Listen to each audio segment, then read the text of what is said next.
estas últimas semanas hemos discutido mucho sobre la situación de la actividad agropecuaria en el Perú y seguramente esto permanecerá. Sabemos que hay un problema grave con los fertilizantes y el alza de precios de otros insumos. Hemos invitado por eso al economista Marco Vinelli Ruiz, que es el director de la maestría en agronegocios de ESAN, para que nos dé un cuadro general de cuál es la situación de la agricultura y la ganadería en el Perú y qué políticas públicas son las más razonables. Por eso quisiera comenzar preguntándole cuántas hectáreas se cultivan en el Perú, cuántas en la costa, cuántas en la sierra y cuántas en la selva. Comencemos por ese dato de base. Fernando, buenos días, un gusto saludarte. Sí, efectivamente, el Perú tiene en producción más o menos 4 millones de hectáreas, pero en lo que son cultivos de pan llevar, que quiere decir arroz, papa, camote, cebolla, zanahoria, etcétera, ahí aproximadamente tenemos 2 millones de hectáreas. Esas 2 millones de hectáreas están ubicadas entre la costa y la sierra. Y en la selva ya tenemos otros cultivos, café, cacao, los temas maderables y otros que más o menos son otros 2 millones de hectáreas aproximadamente.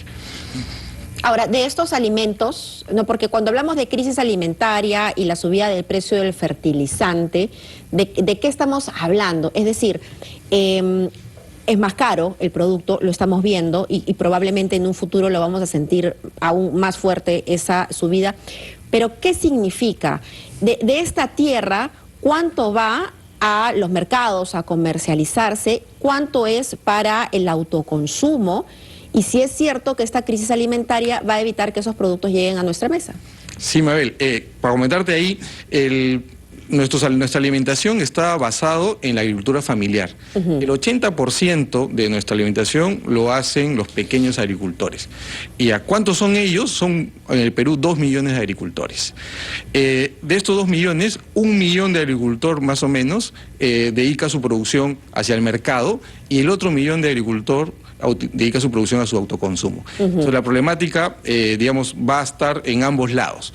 ¿Por qué en ambos lados? Porque hoy día tenemos que hay inflación en el mundo, que también el Perú lo está teniendo, y los alimentos están más caros.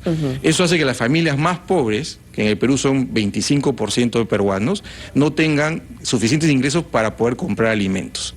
Y el otro lado está en la parte productiva. Como tú bien señalas, vamos a tener una producción, sí, pero esa producción va a costar más caro. Y al costar más caro, regresamos al primer elemento, que es que las familias van a tener que pagar más plata y no lo tienen. Va a costar más caro por el problema de los fertilizantes y porque además supongo que muchos de estos pequeños agricultores, al ver que no tienen la capacidad de comprar estos fertilizantes, simplemente no van a sembrar. Es correcto. El Perú, su periodo de siembra, digamos, y cosecha, inicia desde agosto hacia julio del siguiente año. En este momento estamos terminando la campaña pasada, la campaña 21-22. Por eso estamos viendo que hay papa, hay arroz en este momento, los precios están estables. Pero estos precios ya están elevados, ¿por qué? Porque han utilizado fertilizantes de enero y en enero el fertilizante ya había subido de precio. Ahora en agosto inicia la campaña 22-23. Esta campaña va a tener fertilizantes al 300% más caro. Además va a tener transporte por el tema del flete más caro. Entonces, la campaña que se viene el próximo año va a costar los alimentos más caros y por eso le decía al inicio que el problema va a estar en las familias que no generan ingresos o que generan muy pocos ingresos. Ahí tiene que ir la atención en este momento para poder ayudarlos. ¿Cómo está, señor Vinelli? Muy buenos días. Hola, Carlos. Según la FAO, el 51% de la población peruana está en riesgo de seguridad alimentaria. ¿En qué regiones del país, por ejemplo, se puede sentir con más fuerza, si me permite el término, la falta de fertilizantes? En el Perú, nosotros importamos más o menos 1.2 millones de toneladas de fertilizantes. El 50% de ellos es urea, que se utiliza para el arroz, para el maíz, para la cebolla, para la papa que se siembra en la costa. En la sierra, el fertilizante que mayor se utiliza es el guano de isla o a otros guanos que se tienen a la mano en ese momento. Y autoproducidos. Y otros no utilizan. Entonces, hoy día los fertilizantes están afectando a los valles de costa porque están más caros. está llegando fertilizantes al país, pero está a un precio mayor. Esos son los que en este momento no tienen fertilizantes, o si lo tienen, está costando mucho más caro. ¿Cuáles son específicamente? Piura, Lambayeque, Arequipa, la región de Lima, Ica, que son los que no están teniendo acceso porque están más caros. Y el arroz se produce en el Perú 25% de la selva, que también está sufriendo porque los fertilizantes están más caros y el costo de transporte para llevarlos también encarecen el fertilizante. Entonces, en realidad, todo el país está sufriendo en este momento de escasez de fertilizantes y precios elevados. Es por eso que nuestra campaña que está acabando está manteniendo, digamos, los precios estables, pero la que viene va a generar mucho problema para tener acceso al alimento. Y aquí viene el problema y aquí viene la preocupación. Es decir, cuando hablamos de crisis alimentaria, no nos referimos a que no van a haber alimentos. Alimentos va a haber, van a poder llegar a nuestra mesa siempre y cuando tengamos el dinero para comprarlos. Sí, esa es la realidad que creo que el gobierno todavía no lo ha visto. Entendemos que hay una partida de 300 millones, un poco más, 340 millones para fertilizantes. Creo que es escaso, es al 12% que va a alcanzar de la superficie que se necesita. Pero sin embargo necesitamos más fertilizantes a precios más baratos porque van a estar los alimentos más caros. El otro lado está que el 25% del Perú, de las familias peruanas, son hogares pobres. Ese 25%, a su vez, hay un 6% que es extrema pobreza. Ellos no van a tener ingresos para consumir los alimentos. Y entonces, ¿cuánto ayuda que el gobierno esté dando los fertilizantes, esté comprando los fertilizantes para los agricultores? ¿Es una medida eficiente? Hoy día no, porque recién han soltado el dinero, han dado la autorización, van a tener que comprarlos, y la pregunta es ¿en dónde? Rusia y Ucrania son los países que más producen fertilizantes y la urea. Hay alternativas en China, en Canadá, pero muchos países también están comprando. Entonces, y están en espera. Están en espera. Como cuando las vacunas. Tal cual. Entonces, ahorita no hay fertilizantes por parte del gobierno, hay una partida presupuestal, sí. ¿Qué hay que hacer? Hay que acelerar esa compra de alguna otra manera o darle al agricultor el bono para que puedan ellos comprarlo, un fertilizante alternativo. Porque hoy día el gobierno no está llegando, y esa es una de las quejas de los grandes, de los agricultores, de los pequeños, medianos y grandes. El gobierno no llega. Y por otro lado, el MIDIS tiene que atender con los programas que tiene a lo que son vasos de leche, lo que son ollas comunes. Solo en Lima hay más de 2.400 ollas comunes registradas. Sí. Tienen un presupuesto de 50 millones aproximadamente. Hay que duplicar ese presupuesto de manera inmediata para que se pueda atender, porque esas ollas comunes atienden a 200.000 personas aproximadamente. Entonces, hay un problema grave que el gobierno todavía no se ha dado cuenta, que tiene que atender rápido y está enfocado en otra cosa, ¿no? Hay productos que necesitan menos fertilizantes que otros en los que se podría producir más para reemplazar. Le pregunto eso y me responde tras la pausa. Son las 8:45. Volvemos.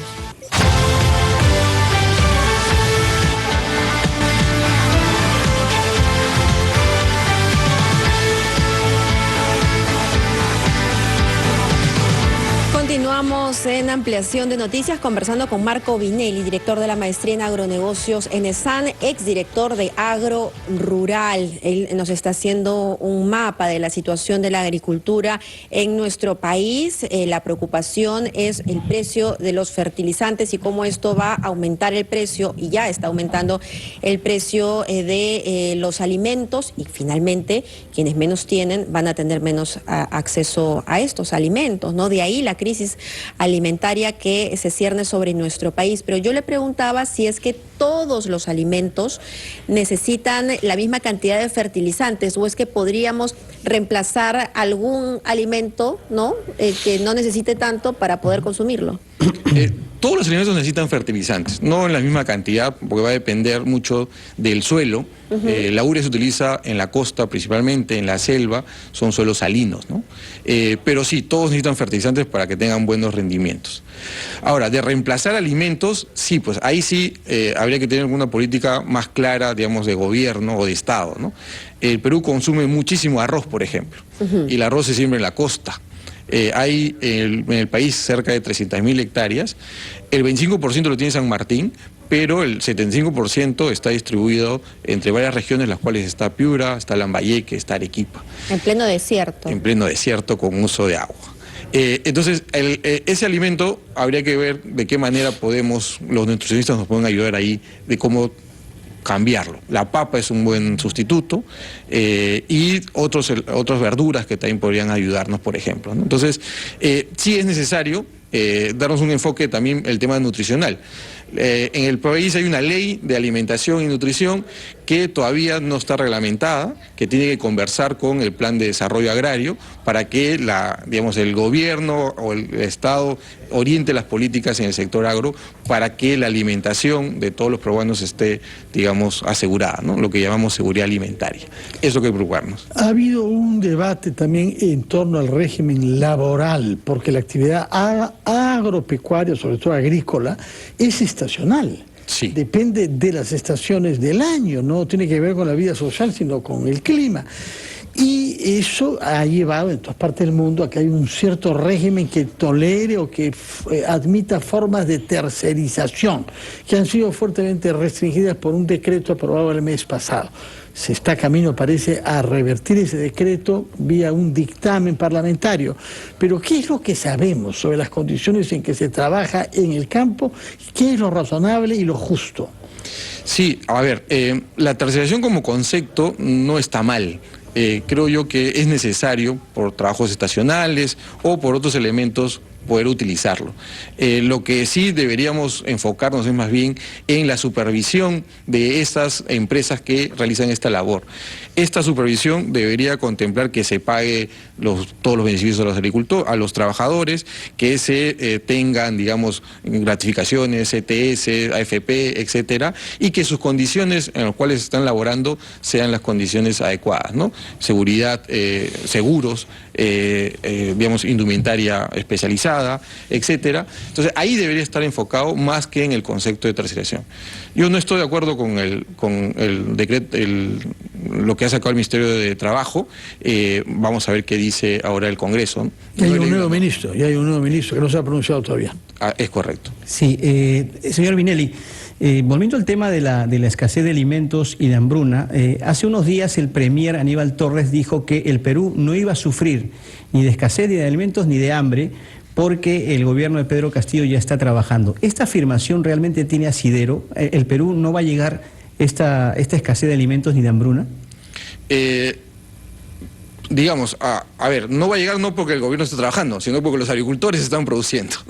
El gobierno ha ofrecido muchas cosas que hasta el día de hoy no llega al campo. Y al no llegar al campo, los agricultores están buscando por sí mismos cómo solucionar este problema. El Perú consume pollo en fuertes cantidades, también importa trigo, cerca del casi 99% de trigo, el maíz también viene del exterior, y el arroz y la papa sí lo producimos nosotros. Pero estos tres elementos, digamos, que están influenciados por precios internacionales, van a generar que sí existe el alimento, pero cueste más caro. Entonces, y al costar más caro, las familias más pobres son las más afectadas. Y estas familias no van a tener cómo comprar estos alimentos. Al no tener cómo comprar estos alimentos, van a sufrir de hambre. ¿Y cuál es, señor Vinelli, el impacto económico a largo plazo de, a ver, si me permite el término, condenar a la gente al hambre en el país? Existen muchos estudios que establecen que cuando los niños no están bien alimentados, su capacidad de retención cuando son estudiantes, tanto escolares como universitarios, y después su capacidad de trabajo disminuye. Ya está, digamos, establecido que la alimentación, digamos, entre 0 y 5 años tiene que ser la mejor para que tenga un buen rendimiento. Entonces, a largo plazo el Perú puede tener personas y profesionales que, digamos, no tengan las mismas capacidades que otros países de la región. Entonces, ese es realmente un problema a largo plazo que hay que verlo. Por eso, las ayudas que hay que hacer en esta edad temprana y que hoy día lo realiza el Ministerio de Inclusión Social con el Ministerio de Salud, tienen que ser reforzadas en este momento, porque a las familias no tener la plata para comprar los alimentos, no van a tener con qué alimentar a sus hijos. y lo poquito que tienen van a comprar alimentos que no son tan nutritivos. Entonces, el impacto no solamente es de hoy día, sino de largo plazo todavía. Hay un tema particular con la leche. En los últimos días hemos entrevistado aquí en RPP a varios ganaderos que nos han dicho que tienen que vender sus vacas porque les resulta muy caro alimentarlas con los precios actuales de los fertilizantes y que el precio de la leche por litro, el que ellos venden, es demasiado bajo. ¿Qué sabemos sobre este tema? Sí, la leche también es un problema latente en el sector ganadero, ¿no? Básicamente los fertilizantes, al ser más caros, también al producir la alfalfa o el maíz forrajero o los alimentos que utiliza el ganado se hacen más caros. Entonces su costo de producción del litro de leche ya llega a superar un sol 50, y la industria no está pagando esos precios. Entonces, por ese motivo, los ganaderos pierden dinero al producir leche, entonces están optando hoy día, como es lógico, vender el ganado porque no les es rentable en este momento, ¿no? Entonces, sí. ¿Quién lo compra? ¿Alguien que está concentrando ganado? Lo compra alguien que está consumiendo ganado o básicamente se va a la industria de carnes. O a sacrificarse. O sea, menos leche. Menos leche. Hay carnes ahorita, pero menos leche. Entonces es un problema que también se presenta, ¿no? Vemos entonces que la agricultura, la ganadería, los productos derivados están subiendo de precio ahora. Hoy, que según el INEI, uno de cada 4 peruanos no le alcanza el dinero para los productos de la canasta básica. Esto con datos del año pasado. Diciembre. Supongo que esta cifra ha ido en aumento y aumentará aún más para los meses que vienen, en donde usted indica que los productos, ¿no?, de esta campaña que se está viniendo van a estar más caros aún. Sí, el Perú importa trigo, importa maíz, importa soya también, en las oleaginosas. Estos cultivos en el hemisferio norte están cerrando su cosecha en este mes de junio y julio. Los datos que nos dice FAO y digamos otros organismos mundiales es que están a la par en este momento, una reducción del 1%, 1.5%. Entonces va a haber estos granos. Lo que sucede es que estos granos son producidos con fertilizantes más caros en enero, y cuando se inicie su siembra, que es en el mes de septiembre de este año, van a tener fertilizantes más caros todavía. Entonces el próximo año, tanto el trigo como el maíz como la soya van a costar más. Por eso yo creo que la inflación no es un tema temporal, no es un tema de este año, sino que la inflación va todavía Eso es un dato 22, importante, que hay que pensar que el próximo año estaremos con inflación quizá mayor. Es correcto. Lo bueno, podríamos decir, es que hay tiempo, ¿no?, para que el gobierno tenga los reflejos suficientes y tome medidas. Sí. A ver si aprovechan esa oportunidad. Sí, es verdad, porque en agricultura, en estos cultivos temporales, lo que puede uno hacer es ajustar para la siguiente campaña. Entonces, la siguiente campaña de Perú, ojo, inicia en agosto, entonces el gobierno tiene que tomar medidas ya. Todo lo que está anunciando lo tiene que convertir en realidad, ese es el problema. Que los fertilizantes ya lleguen por lo pronto. Muchísimas gracias, señor Vinelli, por su presencia acá y por sus explicaciones sobre todo el panorama agropecuario en nuestro país y la gestión pública que se necesita para evitar que nuestros compatriotas sufran de carencia de alimentos o de precios que no puedan abordar. Muchas gracias. Muy buenos días. Mabel, nos vamos a la pausa a la hora en punto. Así es, a escuchar el gran resumen de la hora. Volvemos.